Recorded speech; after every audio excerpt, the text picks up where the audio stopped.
నమస్తే today Andhra news bulletin కి స్వాగతం వార్తల్లోని వివరాలు ముఖ్యమంత్రి చంద్రబాబు అధ్యక్షతన అమరావతిలోని రాష్ట్ర సచివాలయంలో ఈ రోజు ఉదయం 11 గంటలకు రాష్ట్ర మంత్రివర్గ సమావేశం జరిగింది. సమావేశంలో పలు కీలక అంశాలపై చర్చించారు. జగన్ ప్రభుత్వ నిర్వాకంతో సింగపూర్ ప్రభుత్వం భయపడిందని చంద్రబాబు అన్నారు. ఏపీపై పోయిన నమ్మకాన్ని పునరుద్ధరించేందుకు ఎంతో కష్టపడాల్సి వచ్చిందని చెప్పారు. పెట్టుబడులు సదస్సుకు వచ్చేందుకు సింగపూర్ ప్రభుత్వం అంత తేలికగా అంగీకరించలేదని తెలిపారు. వైసీపీ హయాంలో సింగపూర్కు వెళ్లి మరీ అక్కడి మంత్రులను బెదిరించారని మండిపడ్డారు. మరోవైపు నూతన బార్ పాలసీకి మంత్రివర్గం ఆమోదం తెలిపింది. దీనిపై చంద్రబాబు మాట్లాడుతూ కల్లుగీత కార్మికులకు కేటాయించిన బార్లకు బినామీలు వస్తే సహించనని హెచ్చరించారు. రాష్ట్రంలోని మహిళలకు ముఖ్యమంత్రి చంద్రబాబు గుడ్ న్యూస్ చెప్పారు. ఈ నెల 15వ తేదీన మహిళలకు ఉచిత బస్సు ప్రయాణాన్ని ప్రారంభిస్తున్నట్లు తెలిపారు. ఈ పథకం ప్రారంభ కార్యక్రమంలో మంత్రులంతా పాల్గొనాలని ఆదేశించారు. ఉచిత బస్సు కార్యక్రమాన్ని ప్రారంభించక ముందే ఆటో డ్రైవర్లతో మాట్లాడాలని ముఖ్యమంత్రికి ఈ సందర్భంగా మంత్రి నాదెండ్ల మనోహర్ సూచించారు. ఆయన సూచనను మెచ్చుకున్న చంద్రబాబు ఆటో డ్రైవర్లతో మాట్లాడాలని సంబంధిత అధికారులను ఆదేశించారు. ముఖ్యమంత్రి చంద్రబాబు అధ్యక్షతన అమరావతిలోని రాష్ట్ర సచివాలయంలో జరిగిన కేబినెట్ సమావేశ నిర్ణయాలను మంత్రి పార్థసారథి మీడియాతో తెలిపారు. ఇప్పుడు ఆ వివరాలు చూద్దాం. Communist party of India Maoist దాని అనుబంధ సంస్థలపై నిషేధం పొడిగింపు ప్రతిపాదన ఏదైతే ఉందో దాన్ని కేబినెట్ ఆమోదించడం జరిగింది. ఇది ప్రతి సంవత్సరం కూడా ఏదైతే రాడికల్ యూత్ లీగ్, ఆర్వైఎల్, రైతు కూలీ సంఘం, రాడికల్ స్టూడెంట్స్ యూనియన్ వీళ్ళంతా కూడా సమాజంలో కొంత లా అండ్ ఆర్డర్ ప్రాబ్లం సృష్టిస్తున్నారనే ఉద్దేశం కానివ్వండి, వీటన్నిటిని దృష్టిలో పెట్టుకుని దీన్ని మరొక సంవత్సరం నిషేధాన్ని పొడిగించడానికి చేసిన ప్రతిపాదనని ఆమోదించడం జరిగిందని చెప్పేసి మనం చేస్తాను నేను. ఎందుకంటే వీళ్ళు ప్రజల ప్రాణాలతోనూ ప్రజల ప్రాణాలను ఆస్తులను రక్షించడానికి మరియు రాష్ట్రంలో శాంతి మరియు ప్రశాంతతను కాపాడటానికి దాని అనుబంధ సంస్థ చట్టవిరుద్ధ సంఘాలుగా ప్రకటిస్తూ ఏపీ ప్రభుత్వం నోటిఫికేషన్లో జారీ చేసింది. ఏపీ పబ్లిక్ సెక్యూరిటీ యాక్ట్ 1992 యొక్క సెక్షన్ 3 మరియు దాని క్లాజుల ప్రకారం నోటిఫికేషన్లు ఒక సంవత్సరం పాటు అమల్లో ఉంటాయి. దీన్ని మరో సంవత్సరం పొడిగించడం జరిగింది. జిఓఎంఎస్ 133 ఫైనాన్స్ విభాగం 17/8/2018 ద్వారా జారీ చేయబడిన ఆదేశాల ప్రకారం Puttaparthi judicial first class magistrate court, మోవా judicial first class magistrate court, అదనపు జూనియర్ సివిల్ జడ్జి గన్నవరం, గాజువాకలోని 8th అదనపు chief metropolitan magistrate court, Tirupati court వీటికి అడిషనల్ పబ్లిక్ ప్రాసిక్యూటర్స్ని అపాయింట్ చేయడానికి ఏదైతే ప్రపోజల్ పెట్టారో దాన్ని అసిస్టెంట్ పబ్లిక్ ప్రాసిక్యూటర్ ప్రతిపాదనని ఆమోదించడం జరిగిందని చెప్పేసి మనం చేస్తాం. బీజేపీ రాష్ట్ర అధ్యక్షుడు పివిఎన్ మాధవ్ బాపట్ల జిల్లాలో పర్యటించారు. ఈ సందర్భంగా ఆయన మాట్లాడుతూ 7 నియోజకవర్గాలకు సంబంధించిన కార్యకర్తలు బాపట్లకు విచ్చేసి సారథ్యం సభను పెద్ద ఎత్తున విజయవంతం చేశారన్నారు. రాష్ట్ర వ్యాప్తంగా సారథ్యం సభలను నిర్వహిస్తూ ముందుకు వెళుతున్నాం. అందులో భాగంగా బాపట్ల జిల్లా కేంద్రంలో ఈ సభను నిర్వహిస్తున్నాం. భారతీయ జనతా పార్టీ భారతదేశంలో బలపడడానికి ప్రధాన కారణమైన కార్యకర్తలను కలుసుకోవడానికి సారథ్యం సభను ఏర్పాటు చేస్తున్నాము. బాపట్ల కేంద్రంగా ఉన్న రామానుజ కూటమి శాశ్వత సభ్యత్వం మాకు ఉంది. మా పూర్వీకులకు నాకు బాపట్లతో సంబంధం ఉందన్నారు. వ్యవసాయ కళాశాల కేంద్రంగా ఎందరో విద్యార్థులు తీర్చిదిద్దిన బాపట్ల పురాతనమైన దేవాలయంగా ఉన్న భావనారాయణ స్వామి ఆలయం, గొప్ప స్వతంత్ర సమరయోధులు ఎందరో మహానుభావులు ఉన్న బాపట్లలో సభ నిర్వహించడం ఎంతో గర్వకారణంగా ఉందని తెలిపారు. భారత్ మాతా కీ మాతరం మాతరం, భారతీయ జనతా పార్టీ జిందాబాద్ జిందాబాద్. బాపట్ల జిల్లాని సంబంధించిన 7 నియోజకవర్గానికి సంబంధించిన కార్యకర్త సోదరి సోదరుమణులు పెద్ద ఎత్తున ఇక్కడికి విచ్చేసి భారతీయ జనతా పార్టీ రాష్ట్ర అధ్యక్షులుగా బాధ్యతలు తీసుకున్న తర్వాత విచ్చేసిన మీరు నాకు ఇచ్చిన స్వాగతానికి ముందుగా మీ అందరికీ హృదయపూర్వక ధన్యవాదాలు తెలియజేస్తూ నమస్కారాలు తెలియజేస్తున్నాను. ఈరోజు సారథ్యం అని చెప్పి ఈ యొక్క జిల్లాల పర్యటన కార్యక్రమం మొదలుపెట్టి రాష్ట్ర వ్యాప్తంగా పర్యటన చేయాలని నిర్ణయించడం జరిగింది. రాష్ట్ర వ్యాప్తంగా సారథ్యం అనే యొక్క పేరు ఎందుకు పెట్టడం జరిగిందంటే భారతీయ జనతా పార్టీ ఆంధ్రప్రదేశ్లో దేశవ్యాప్తంగా ప్రపంచంలో అతిపెద్ద పార్టీగా మారడానికి కారణమైన కార్యకర్తల యొక్క సారథ్యం కారణంగా మన ప్రియతమ ప్రధాని నరేంద్ర మోడీ గారు ప్రధానమంత్రిగా అయ్యారు కనుక ఆ యొక్క సారథ్యం ఏదైతే కార్యకర్తల సారథ్యం కారణంగా మన నాయకుడు నరేంద్ర మోడీ గారు ఆ స్థానానికి వచ్చాడు. ఆ నరేంద్ర మోడీ గారి యొక్క సారథ్యం మనందరికీ కూడా స్ఫూర్తి ప్రేరణగా ఉండాలి కనుక ఈ యొక్క కార్యక్రమానికి ఆ పేరు పెట్టడం జరిగింది. ఆ నేతృత్వం ఏవైతే విషయాలు నేర్పించారో ఆ విషయాలన్నీ మనం తెలుసుకొని మన పార్టీని మరింత బలోపేతం చేసి ప్రజల యొక్క కష్టాలను తీర్చే విధంగా నడుం బిగించాలని మీ అందరికీ తెలియజేస్తూ, బాపట్ల అంటే మా పూర్వీకుల ఊరు, మా ముత్తాత గారు ఉన్న ప్రాంతం. ఇక్కడే ఉన్న రామానుజ కూటమి ఏదైతుందో ఆ రామానుజ కూటమి మాకర్ల వాళ్ళు కట్టిన ఆ యొక్క రామానుజ కూటమిలో కూడా శాశ్వత సభ్యులుగా మా పూర్వీకులు ఉండేవారు. ఆ విధంగా మా నాన్నగారికి అనేక మంది బంధువులు ఉన్నారు. ఆ బంధువులు అందరూ కూడా ఈరోజు చాలా ఆనందంగా మా బాపట్ల సంబంధించిన వ్యక్తి రాష్ట్ర అధ్యక్షుడే అని చెప్పి ఆనందం వ్యక్తపరుస్తున్నారు. ఆ విధంగా చిన్నప్పటి నుంచి బాపట్లతో నాకు ఆ విధమైన సంబంధం ఉంది. బాపట్ల కేవలం వ్యవసాయ విశ్వవిద్యాలయానికి క్షేత్రమే కాకుండా అనేక మంది కారణభూతుల్ని జన్మనిచ్చిన స్థలం. తెలుగుదేశం పార్టీ కేంద్ర కార్యాలయంలో రాష్ట్ర అధికార ప్రతినిధి ఆనం వెంకటరమణారెడ్డి పత్రికా సమావేశం నిర్వహించారు. ఈ సందర్భంగా ఆయన మాట్లాడుతూ, కల్తీ మద్యం అమ్మి 30,000 ప్రాణాలు పైగా పొట్టన పెట్టుకున్న వైసీపీ ప్రభుత్వంలో ఉండగా మేము హెచ్చరించడం జరిగింది.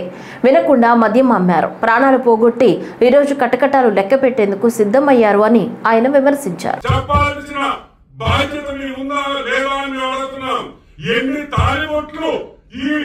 బ్రాండ్స్ వల్ల తెగిపోయి జగన్మోహన్ రెడ్డి అని మేము అడుగుతున్నాం. ఎన్ని తాలిబొట్లు తెప్పారయ్యా? ఎన్ని తాలిబొట్లు తెప్పితే ఈ రోజు సిట్టు మీ మీద విచారణ చేస్తుంది? ఒక్కసారి గుర్తుంచుకోండి, ప్రజలు గుర్తుంచుకోవాలి. ఈ బ్రాండ్లు ఎందుకు పెట్టారంటే పాత కాలంలో మీరు తాగిన పాయిజన్, మీరు తాగిన విషం మళ్ళీ మీకు ఒకసారి గుర్తు చేయాలనే ఈ సీసాలు ఇక్కడ పెట్టాం. ఈ విషయం మీరు తాగింది, ఈ విషయం ఇప్పుడు ఎక్కడైనా దొరుకుతుందా? చంద్రబాబు నాయుడు గారు ఎన్డీఏ ప్రభుత్వం వచ్చిన తర్వాత ఈ సీసాలు మీకు దొరుకుతున్నాయా? లేదు. ఎందుకు దొరకటం లేదు? ఎందుకంటే అవి విషం కాబట్టి. ఈరోజు మేము అడుగుతున్నాం, వీటికన్నిటికీ సమాధానం చెప్పాల్సిన బాధ్యత జగన్మోహన్ రెడ్డి మీద ఉంది. ఆయన ఆ రోజు ముఖ్యమంత్రి కాబట్టి ఏమని లేదు, నాకు రాజకేశ్ రెడ్డి ఎవరో తెలియదు, ముప్పుడు అవినాష్ రెడ్డి ఎవరో తెలియదు, వెంకటేశ్వర నాయుడికి నాకు సంబంధం లేదు, వాడి పేరుగా చంద్రగిరి చెవిరెడ్డి భాస్కర్ రెడ్డికి నాకు సంబంధం లేదు, చెవిరెడ్డి భాస్కర్ రెడ్డి నాకు ఎవరో తెలియదు, మిథున్ రెడ్డి నాకు ఎవరో తెలియదు, I don't know these people, నాకు వీళ్ళతో సంబంధం లేదు అని నువ్వు చెప్పు.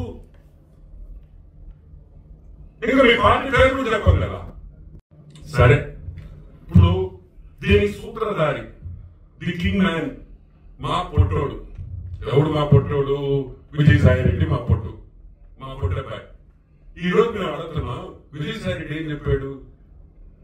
జగన్మోహన్ రెడ్డికి విజయసాయి రెడ్డి అత్యంత సన్నిహితుడు. వైసీపీ పార్లమెంటరీ పార్టీలో నంబర్ 1 కింగ్ పిన్, మొత్తం నడిపించింది అతనే. ఆ రోజు నేను చెప్పా, పొట్టోడు నమ్మొద్దురా, నమ్మితే సక్కనైపోతారు అన్నా లేదా? ఎవరైనా మీరు నా మాట విన్నారా? సాయి ఎక్కడ ఏం చేశాడు? సాయి సంక్రాంతి చేశాడు, మిమ్మల్ని సంక్రాంతి ఏం చేశాడు?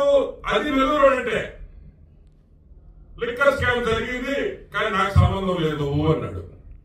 ఎవరు చేశారెడ్డి? మేవుడు కాదా? మొన్న వరకు మీరు చేసిన యదవ పనుల్లో పంచుకోలేదా?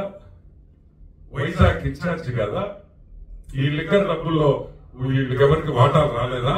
వినాయక చవితి నిమజ్జనంలో ఎలాంటి అవాంఛనీయ సంఘటనలు జరగకుండా చూడాలని పర్యావరణానికి హాని కలిగించే ప్లాస్టర్ ఆఫ్ ప్యారిస్ తో తయారు చేసిన అతి భారీ విగ్రహాలను నిషేధించాలని తిరుపతి జిల్లా కలెక్టర్ డాక్టర్ ఎస్ వెంకటేశ్వర్ అన్నారు. తిరుపతి కలెక్టరేట్లోని సమావేశ మందిరంలో రానున్న వరసిద్ధి వినాయక ఉత్సవాల నిర్వహణ, నిమజ్జనం కార్యక్రమాల నిర్వహణపై జిల్లా కలెక్టర్ ఎస్పీ హర్షవర్ధన్, ఎమ్మెల్యే ఆరణి శ్రీనివాసులు, వరసిద్ధి వినాయక మహోత్సవ కమిటీ నిర్వాహకులు, అన్ని శాఖల జిల్లా అధికారులు కలిసి సమన్వయ సమావేశం నిర్వహించారు. ఈ సందర్భంగా జిల్లా కలెక్టర్ మాట్లాడుతూ వినాయక ఉత్సవాలను భక్తి శ్రద్ధలతో జరుపుకుందామన్నారు. మనమందరం బాధ్యతగా మట్టి వినాయకులను పూజించి పర్యావరణానికి మేలు కలిగేలా చూడాల్సి ఉంటుందన్నారు. శ్రీనివాస్ గారు ఇచ్చిన ప్రెజెంటేషన్ బట్టి చూస్తే మన తిరుపతిలో ఈ ఏదైతే ఇమ్మర్షన్ ప్రాసెస్ ఏదైతే ఉందో లాస్ట్ 20 years నుంచి చాలా సక్సెస్ఫుల్గా చేయటము, అట్లాగే సిస్టమ్స్ అన్నీ కూడా స్ట్రీమ్ లైన్ అయ్యాయి. శ్రీనివాస్ గారు ఇచ్చిన ప్రెజెంటేషన్ ఒక ఉత్సవ కమిటీ వాళ్ళు చేసినట్లేదు. ఒక స్పెషల్ ఆఫీసర్ ఈ గణేష్ ఫెస్టివల్కి ఒక స్పెషల్ ఆఫీసర్ కానీ ఒక ఆఫీసర్ లాగా ప్రజెంట్ చేయడం జరిగింది. That it self speak that complaints కూడా ఏం లేవు. అది కూడా ఇంకొక మంచి పరిణామం. అంటే లాస్ట్ టైం చాలా చక్కగా జరిగింది, పెద్ద ఎక్కడా కూడా ఇష్యూస్ లేదు. 1-6 ఇష్యూస్ ఉండొచ్చు. కాబట్టి మనం అందరం కూడా ఈసారి కూడా లాస్ట్ టైం ఏదైతే చిన్న చిన్న ఏదైనా గ్యాప్స్ ఏదైతే ఉన్నాయో అవన్నీ కూడా మనం ఫిల్ చేసుకొని చేస్తే డెఫినెట్లీ లాస్ట్ టైం కంటే బెటర్గా చేస్తాం. డెకరేషన్ అరేంజ్మెంట్స్, మామిడి చెట్లు, అదేవిధంగా మామిడి తోరణాలు, అరిటాకులు, అదంతా సంబంధించి మొత్తం రూట్ అంతా కూడా ఓకే ఆల్ మండపం. అదేవిధంగా లైవ్ టెలికాస్ట్ SVBC ఛానల్ ద్వారా లైవ్ టెలికాస్ట్ చేయాలి. అరేంజింగ్ కోలాటం అండ్ భజన బృందం. మనకు all division officers SDPOs please take clarity.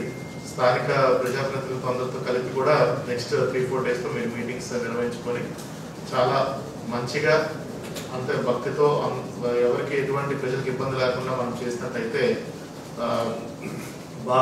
బాగుంటుంది.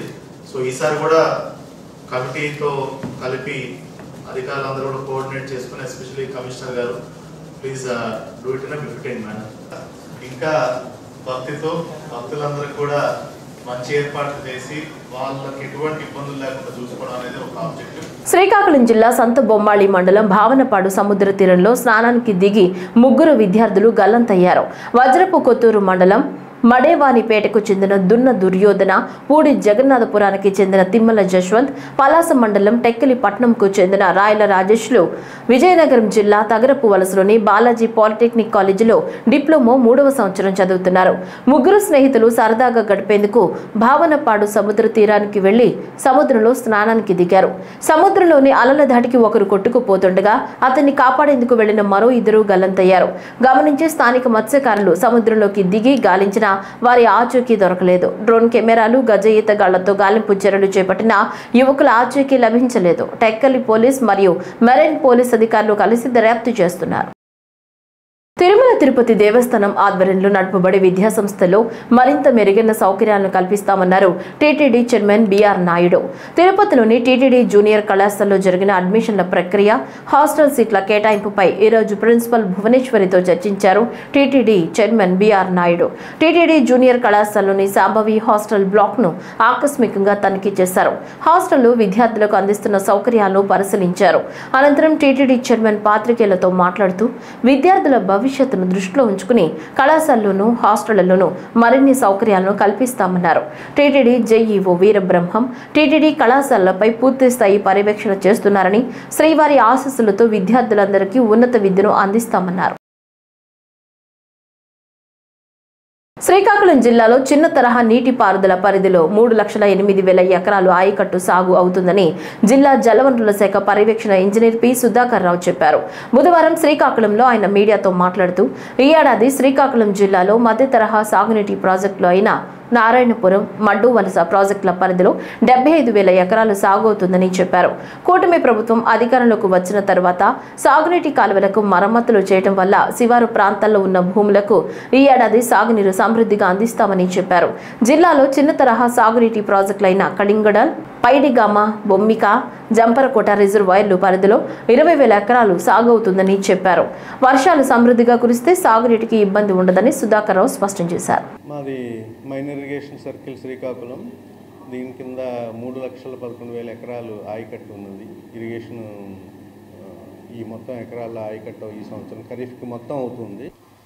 శ్రీకాకుళం జిల్లా మైన్ ఇరిగేషన్ సర్కిల్ కింద 3,11,000 ఎకరాల ఆయకట్టు ఇరిగేషన్ డిపార్ట్మెంట్ కింద సాగుతూ ఉంది. దీనిలో మేజర్గా మనకి నారాయణపురం, మడ్డువలస ప్రాజెక్టులు ఉన్నాయి. అలాగే మైన్ ఇరిగేషన్ ప్రాజెక్టులు కలింగదలని, డబార్ సింగ్ అని, తర్వాత పైడిగామని ప్రాజెక్ట్స్ ఉన్నాయి మన పలాస, ఇచ్చాపురం ఏరియాలో. వీటికి కూడా 5,000 ఎకరాల చొప్పున మైన్ ఇరిగేషన్ స్కీమ్స్ కూడా నడుస్తున్నాయి. వాటికి కూడా మన గౌరవ ఎమ్మెల్యేలతో వాటర్ రిలీజ్ చేయడం జరిగింది. మన మడ్వల్స్ ప్రాజెక్టుకు సంబంధించి నారాయణపురం ప్రాజెక్ట్కి టైలెండ్స్ దాకా నీళ్లు అందించడం జరిగింది. ఇప్పుడు మొత్తం ఉభాలన్నీ సాగుతున్నాయి. 70% దాకా అయ్యాయి, ఇంకో 30% ఉన్నది. దాంట్లో మనకు 15 రోజుల్లో పూర్తిగా కంప్లీట్ అయ్యే అవకాశం ఉంది. అన్ని చోట్ల పంటలు సాగు చేయడానికి ఖరీఫ్ రైతులందరూ ముందుకు వచ్చారు. ఈసారి మాకు వాటర్ ప్రాబ్లం లేకుండా అన్ని ఎకరాలకి చివరి ఆయకట్టు భూములకి ఆ నీరు అందించే ఏర్పాటు అయితే చేశాము. మన గవర్నమెంట్ ఈసారి మాకు O&M కింద 3 కోట్ల వరకు ఫండ్ ఇచ్చింది. అలాగే కలెక్టర్ గారు కూడా మనకి DMF కింద కొంత ఫండ్ ఇచ్చారంటే అది కూడా ఒక 2 కోట్లు దాటే ఉన్నది. ఇవన్నీ కలిపి మేము మెయింటెనెన్స్ పూర్తిగా చేయడం వల్ల ఈసారి మాకు చివరి ఆయకట్టు భూములకు కూడా వాటర్ ఇచ్చే అవకాశం మాకు వచ్చింది. సో ఈ మెయింటెనెన్స్ పనులన్నీ క్లియర్ చేసి చివరి భూములకి ఆయకట్టుకి వాటర్ అందించడం జరిగింది. మాకు ఈసారి అయితే ప్రాబ్లం ఏది ఉండదని అనుకుంటున్నాను. వర్షాలు మాత్రం ఇంతవరకు పడటం లేదు. అయితే ఫర్దర్ ఈ వచ్చే 4-5 రోజుల్లో వర్షాలు ఉన్నాయని వాతావరణ శాఖ చెప్పింది. దానిపై ఆశాభావంతో ఉన్నాం. రివర్లో ఫ్లోస్ మాత్రం ఇప్పుడు చాలా తక్కువగానే ఉన్నాయి. ఇదే విధంగా సాగితే మాత్రం అడుగంటిపోయే అవకాశం ఉన్నది. కాకపోతే మనకి ఈ 4 రోజుల్లో పడే వర్షాలు ఏమైనా మనకు ఉపయోగపడుతుందేమో ఆశాభావం వ్యక్తం చేస్తుంది. మాజీ మంత్రి బుగ్గన రాజేంద్రనాథ్ కుమారుడి వివాహ రిసెప్షన్ కు మాజీ ముఖ్యమంత్రి వైఎస్ఆర్సీపీ అధినేత వైఎస్ జగన్ హాజరయ్యారు. డోన్ దత్తాత్రేయ స్వామి గుడి దగ్గర జరిగిన వెడ్డింగ్ రిసెప్షన్ లో నూతన వధూవరులు అనన్యారెడ్డి, బుగ్గన అర్జున్, అమర్నాథ్లకు వివాహ శుభాకాంక్షలు తెలిపి ఆశీర్వదించారు. అభివృద్ధి సంక్షేమ ఫలాలు గిరిజనులోని చివరి వ్యక్తికి చేరే విధంగా అధికారులు కృషి చేయాలని జిల్లా కలెక్టర్ కె వెట్రిసెల్వి పేర్కొన్నారు. ఈ రోజు కలెక్టరేట్లో ఆది కర్మయోగి కార్యక్రమంపై అధికారులకు నిర్వహించిన ఓరియంటేషన్ కార్యక్రమంలో జిల్లా కలెక్టర్ ముఖ్య అతిథిగా పాల్గొన్నారు. ఈ సందర్భంగా ప్రారంభోపన్యాసంలో వెట్రిసెల్వి మాట్లాడుతూ జిల్లాలోని 9 మండలాలకు చెందిన గిరిజనులకు అందవలసిన సంక్షేమ పథకాలపై వివిధ శాఖల నుంచి శిక్షణ పొందిన అధికారులు క్షేత్రస్థాయిలో కృషి చేయాలన్నారు. సంక్షేమ కార్యక్రమాల గురించి వారికి అర్థమయ్యే విధంగా వివరించి గిరిజనుల అభివృద్ధికి తోడ్పడాలని వివరించారు. ఈ ప్రోగ్రామ్ ఉద్దేశం ఏంటంటే లాస్ట్ మైల్ డెలివరీని ఎట్లా మనం ఇంప్రూవ్ చేయాలి. దట్ ఈస్ మీ ఏమైనా వాట్ ఇస్ ఆది కర్మయోగి మీ లెవెల్ నేను అదే అర్థం చేసుకున్నాను, మీకు అదే చెప్తున్నాను. సో లాస్ట్ మైల్ డెలివరీని ఎట్లా స్ట్రెంథన్ చేయవచ్చు, పైన నుంచి కాకుండా వాళ్ళు ఎట్లా ఎంపవర్ చేసేసి ఇంటర్ డిపార్ట్మెంట్ కోఆర్డినేషన్ తోటి సర్వీస్ డెలివరీని ఎట్లా మనం ఇంప్రూవ్ చేయవచ్చు అన్నదే క్రస్క్ ఆఫ్ దిస్ ప్రోగ్రామ్. సో దీనికోసం ఆల్రెడీ వాళ్ళు మనకు స్టేట్ లెవెల్లో ట్రైనింగ్ అటెండ్ చేసి ఉన్నారు బెంగళూరులో. తర్వాత అక్కడ నుంచి వచ్చి మన మాస్టర్ ట్రైనర్స్ మన విశాఖపట్నంలో 7 members ఫ్రమ్ ఆల్ ది రకరకాల డిపార్ట్మెంట్స్ని పులప్ చేసి ఒక 7 members మాస్టర్ ట్రైనర్గా మన జిల్లా నుంచి కూడా మన విశాఖపట్నంలో 3 days ఓరియంటేషన్ వర్క్షాప్ అటెండ్ చేసి వచ్చి ఉన్నారు. ఇప్పుడు నెక్స్ట్ స్టెప్ మనం జిల్లాలో ఒక 9 మండల్స్ ఉన్నాయి, ట్రైబల్ పాపులేషన్ ఎక్కువ ఉన్న మండల్స్. సో ఈ 9 మండల్స్లో మనం ట్రైనింగ్ ఇచ్చి వాళ్ళకి మళ్ళీ మన మాస్టర్ ట్రైనర్స్ ట్రైనింగ్ ఇచ్చి అక్కడికి వెళ్ళి సర్వీస్ డెలివరీ ఇంప్రూవ్ చేయాలనేది ఉద్దేశం. సో అందులో 7 members మన జిల్లా నుంచి ట్రైన్ అయిన వాళ్ళు ఒక 45 membersకి కమింగ్ మండే, ట్యూస్డే, వెనస్డే 3 రోజులు ట్రైనింగ్ వాళ్ళకి కూడా అయిపోతున్నారు. సో ఇప్పుడు మనకి ఏం ఇంపార్టెంట్, వాట్ ఈస్ దట్ మీరు చేయాలంటే ఈ వికసిత్ భారత్ మీ అందరికీ తెలుసు, మన ఆంధ్రాలో స్వర్ణ ఆంధ్ర 2047 మీ అందరికీ తెలుసు. సో మన విజన్ ప్లాన్ చేసుకున్నప్పటికీ ఎస్పెషల్లీ పోలవరం లాంటి ఏరియాలో విజన్ ప్లాన్ చేసుకున్నప్పటికీ ఎంపవర్ చేయాలి అన్నది ఇంపార్టెంట్ పాయింట్గా మనం రాసుకోవడం జరిగింది. సో ఒక ట్రైబల్ ఫ్యామిలీని మనం ఎంపవర్ చేయాలంటే first what are the things which we can do. Education, so basic services anybody. So education వల్లనే ఐ స్ట్రాంగ్లీ బిలీవ్ అంటే ఎడ్యుకేషన్ క్యాన్ చేంజ్ వాళ్ళ ఫ్యామిలీ సిచ్యువేషన్ కానీ వాళ్ళ మొత్తం లైఫ్ అని ఏవైనా what is the biggest weapon if you ask me I think I will say education. ప్రభుత్వ ఆసుపత్రిలో పనిచేసే వైద్యులు సకాలంలో విధులకు హాజరు కావాలని జిల్లా కలెక్టర్ కోయ శ్రీహర్ష అన్నారు. బుధవారం ఉదయం 9 గంటలకు జిల్లా కలెక్టర్ కోయ శ్రీహర్ష పెద్దపల్లి ప్రభుత్వ ఆసుపత్రిని ఆకస్మికంగా తనిఖీ చేశారు. ఆసుపత్రిలోని ప్రతి వార్డు, ఆపరేషన్ థియేటర్, ల్యాబ్లను కలెక్టర్ పరిశీలించారు.